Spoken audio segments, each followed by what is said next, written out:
Hej, jeg hedder Niklas. Bramming som sådan, det er ikke en kedelig by, men det er som om, vi mangler et eller andet her. Måske som en parkourbane.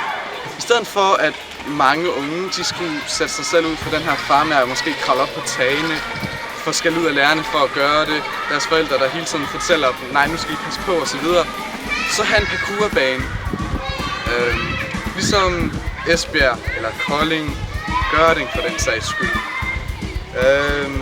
Hvis du er træt af at bare gå en helt almindelig og måske kedelig tur i skoven, og du tænker, jeg vil gerne have lidt, der skal være lidt energi, der skal være lidt gang i det, så vil det jo være helt perfekt med en parkourbane. Du vil måske kunne opdage helt nye sider af dig selv. Parkour, det handler meget om at bevæge sig, så hvis vi fik en parkourbane, kunne vi også få folk til at komme ud og bevæge sig og være aktive og sociale, i stedet for at sidde inden foran skærmen hele dagen. Ja, det er derfor, jeg gerne vil have en parkourbane i Bramming. Ses!